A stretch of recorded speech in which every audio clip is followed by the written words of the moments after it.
Hi guys, welcome to another video from Movebyte Gaming, and today we are taking a look at Marvel's Guardians of the Galaxy. It's not bad. It's done by Eidos Montreal and published by Square Enix, which both had hands in Marvel's Avengers game that came out, I think, last year. I was more positive on that than a lot of people. I enjoyed the campaign. I didn't really care for the multiplayer though, so this is a single player game. There's no multiplayer component, and interestingly enough, you don't get to play as all of the Guardians, which I was kind of disappointed at the beginning, that you couldn't play as Groot or Gamora or stuff like that. So you just play as Star-Lord all the way through, and you utilize the other Guardians to solve puzzles and to deploy special abilities during combat, things like that. And it works rather well. And the storyline is pretty good, I gotta say.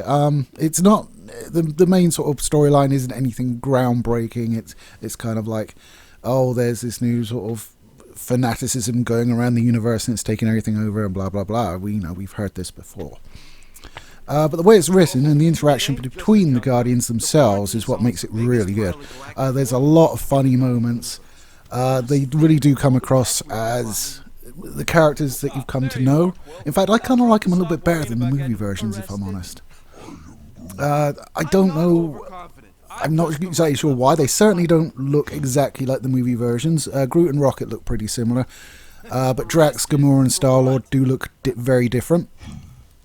And it was a case of like taking me out of it a little bit at the start, but once I got to know them and to sort of get used to their appearance, yeah, they were the Guardians for me, no problem. I mean, you have like Drax. I actually much prefer the Drax in this game to Dave Bautista's interpretation. He has the same sort of character traits that the Dave Bautista version has, but it's just delivered very differently than what he does in the movie, and it really works for me. So the combat in it it's essentially sort of wave-based, really. I mean, you come to an area, you have a combat in that area. Sometimes there's more than one wave that comes in, and then you can do a little bit of platforming and moving around and solving puzzles until you get to the next combat area.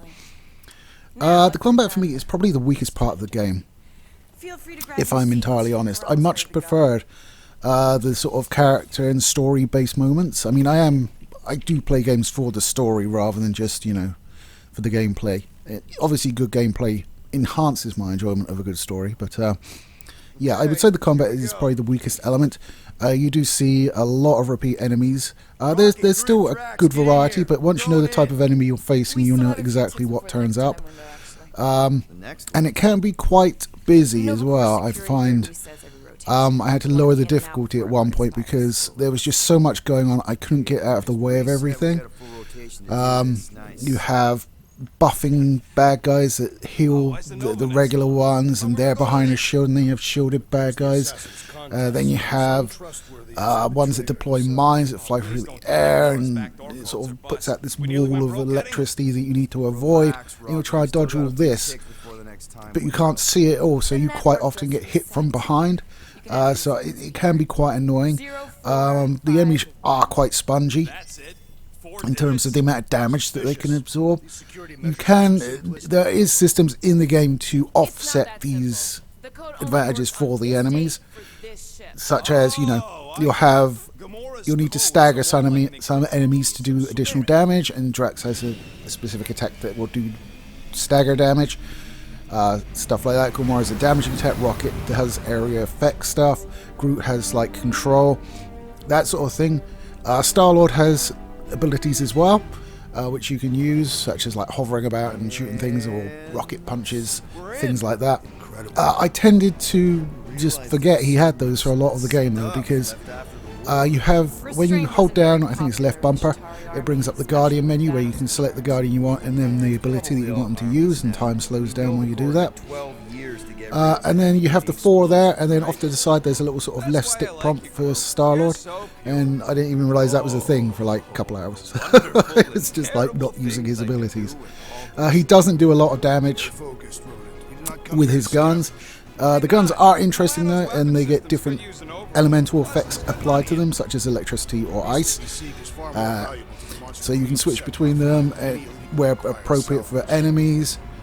There's a sort of gravity mode where you can draw enemies to you and they become a lot more susceptible to melee damage. So you can work around it, but it's a case of like getting good at it, really. It certainly took me a while to get my head around what the game wanted me to do in these specific situations, because I found I was just getting mobbed a lot. Like, I'd be trying to concentrate on the things that were buffing other things, and then like all the other things would be shooting me. So it's kind of like you need to pick your targets, you need to remain mobile. Movement is incredibly important. You cannot just plant your feet and fight. You have to be mobile, otherwise you're toast. But outside of that, the combat isn't... It was never a case of like, oh no, it's one of these sections. No. It was always a case of like, oh, okay, right. Still sort of grit your teeth. It's not that bad, to be perfectly honest with you. But it just pales in comparison to the rest of the game. The platforming is not too bad. I am on record by saying I'm a terrible platformer, and it remains true in this game. I've fallen off of things fairly frequently. There's no sort of... it's, you know, in like Uncharted, where it's really obvious where you go. It's a bit more open than that. I mean, you can jump to other things. Generally speaking, you'll see like a member of the Guardians sort of go off one way and follow them, and that's how you figure out where you need to go. But there are reasons to basically not do that. You can find information, little pickups, and what was probably the one I like most is the additional outfits. So each of the Guardians has a separate sort of grid of outfits that you can get from and change them up on the fly whenever you want. Some of them are neat, some of them not so neat, but I mean, you know, it's aesthetic, so it's going to be down to the user as to what they prefer. I kind of like, outside of Gamora's, because Gamora is like really armoured up in this sort of like stormtrooper get up as her default outfit. And one of the early costumes I found was more sort of like the movie version, and I thought that looked better. Plus it showed more skin, so there's that. So yeah, you get the outfits, but they're very much based on your taste as to what you want to use. But it's nice that it's there. There's a load of flashbacks as well to Peter Quill. I mean, it's called Peter Quinn. How insulting. Peter Quill's youth with his mum, and it sort of shows him having a birthday, and I won't say too much more, but it ends up badly in him getting taken by aliens. But it's nice. You sort of walk around the farm he lives on with his mum, and go in the rooms and have a look around and pick up pictures and look at them, and it's just nice world building for me. It does have a very, very 80s centric soundtrack. There is a lot of it. There is music all over the shop in this, and it's used quite well in some instances and just as background for others. I mean, you've got just... If you can think of an 80s song that you like, it's probably in there. There's Pat Benatar, I think Iron Maiden's on there. You know, all the good stuff, really. They've done quite a good job in their song selection. Unfortunately, you won't be hearing any of that, because obviously licensed music can't be playing licensed music. But they must have spent a pretty penny to get all of that music into the game. And I really appreciate it. It really helped sort of conform to my expectations, having seen the two movies that they've done. Because it is, if they release like a mixtape volume 3, you could definitely have these songs on it. It wouldn't be a stretch to see that turn up in the movies, any of them. So that's really nice. The skills that I mentioned earlier in the combat, you as you level up, you don't really level up traditionally, you just get skill points. And that happens at the end of combat. You get sort of an experience, and then if you fill the bar, you get a skill point to allocate.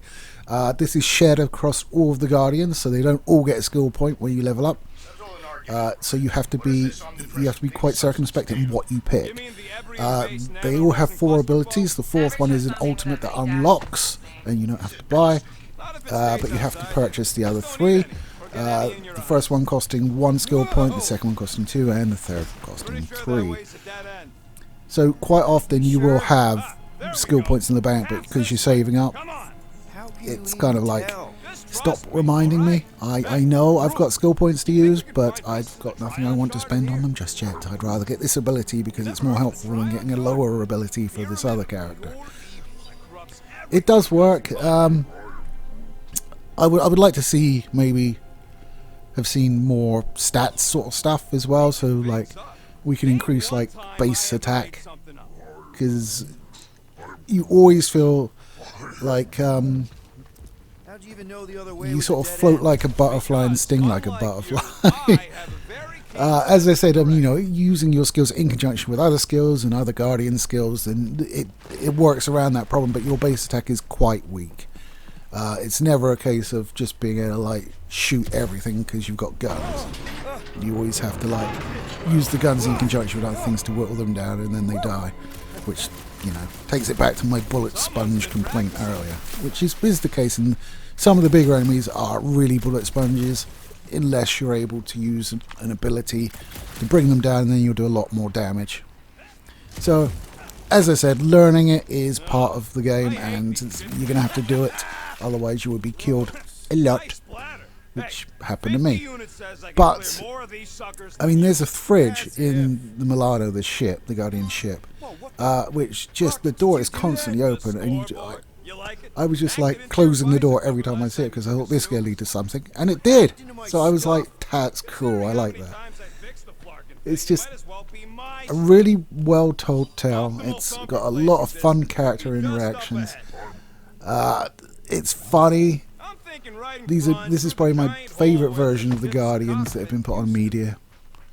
I like them better than the movie versions.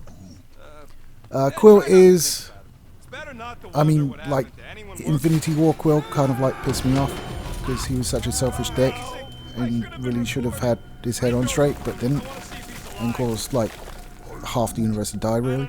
So there you go. But this guy he still has an edge of being a dickhead, but he's a lot more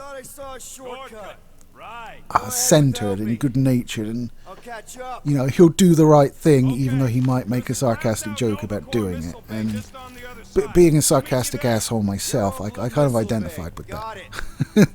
So yeah, I liked him. I liked all of the Guardians. Rocket really plays up the whole grumpy, I hate you all kind of thing, but underneath that's not the case. Even if like he tries to put the best face on it, because there's a part where he has to do something involving something he's really afraid of, and he's reticent about doing it, meaning you have to fight for a bit longer, and then eventually he does it, and everybody's like, whoa man, I can't believe he did that for us. And he's like, well, yeah, piss off, it's nothing. Yeah, wasn't that big. I really enjoyed the game. I think it took me about 16 hours to complete, which isn't too snabby. I imagine you could probably get through it if you're better at platforming than me and not having to reload every so often. Or if you take to the combat slightly quicker than I did and not have to replay certain combat events a few times, which I definitely did have to do. But yeah, it's good, it's fun. I mean, if you're willing to put money down for a game like of that length, I mean, it is a full price game, so we're talking £50, at least on PC, which is where I played it. Yeah, it's good. Performance wise on PC, 60 frames consistently, no problem. Everything whacked up, including, I think ray tracing on. I think yes, I had ray tracing on high. Although I struggle to tell the difference sometimes in games' application of ray tracing. Sometimes, like in Cyberpunk and in Watch Dogs Legion, it's really obvious that it's got it. And then other times you're kind of like, I'm not sure whether it actually has it, or if it's on, or I can't tell. But I did have DLSS on quality as well, and if without locking it, I did lock it because I was suffering screen tearing. Which is always unpleasant, so I locked the frame rate to 60, which is fine for a game of this nature. And you know, outside of that, it was getting anywhere between 70 to 100.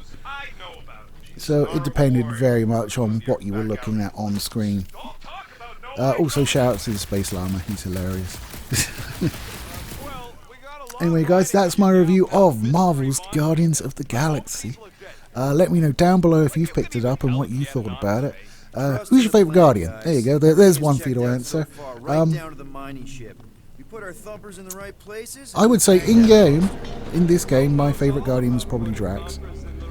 I just really appreciated the slightly different take the voice actor went with in displaying his particular personality foibles. So yeah, good game, enjoyed it, and yes, I did get drunk enough to buy it, if you watched last week's video. Which not many people did, so you probably don't get that, but whatever. It's having fun that counts. Anyway guys, that's me done. I'll catch you next week. Take it easy, guys.